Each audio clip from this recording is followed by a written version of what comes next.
ॐ चरलम्माय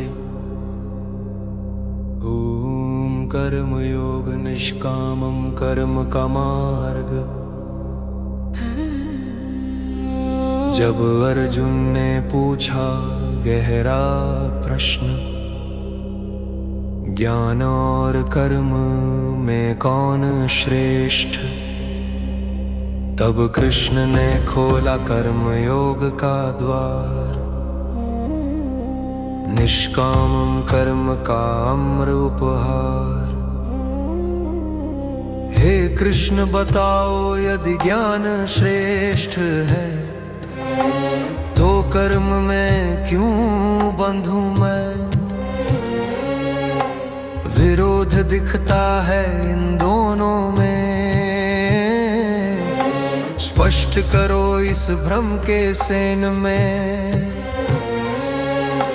कृष्ण बोले दो मार्ग है इस लोक में, ज्ञान योग और कर्म योग रहस्यमय संतोष में। पर कर्म बिना तो जीवन अधूरा,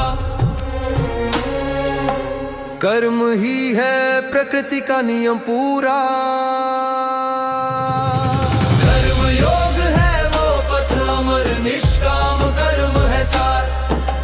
फल की आसक्ति त्याग कर चल, यही है जीवन का कल्याण करने वाला मार्ग।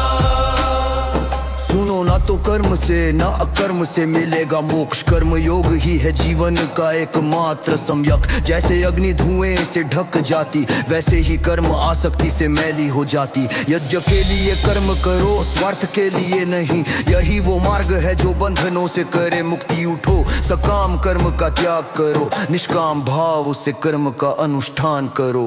मैं लोकपाल त्रिभुवन नाथ, कर्म किए बिना नहीं पाता विश्राम। यदि मैं कर्म त्याग दूं अभी, सारे लोकों का हो जाएगा विनाश। जो ज्ञानी मनुष्य कर्म करे, अज्ञानी मनुष्य उसका अनुकरण करे। सारे लोगों की गति नष्ट हो जाए, समाज व्यवस्था टूट कर बिखर जाए।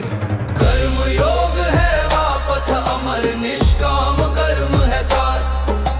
फल की आसक्ति त्याग कर चल, यही है जीवन का कल्याण करने वाला मार्ग। इंद्रियों को जीतो, मन को वश में करो। कर्म करो यज्ञ भाव से, फल से मुक्त रहो। ज्ञानाग्नि में डालो सब कर्मों का हवन। यही है कर्म योग का सारा मंत्र। स्वधर्म का पालन करो, पर धर्म से डरो। अपनी प्रकृति के अनुसार कर्म का चुनाव करो। यही है गीता का संदेश, यही है जीवन सार। कर्म करो निष्काम, पाओ मोक्ष का द्वार। इंद्रिया मन और बुद्धि इन्हें वश में कर, फिर कर्तव्य कर्म कर। पाप से न डर, आसक्ति ही है बंधन का कारण। निष्कामता ही है मुक्ति का सारण। अर्जुन ने समझा कर्म योग का रहस्य, टूटा भ्रम, मिला जीवन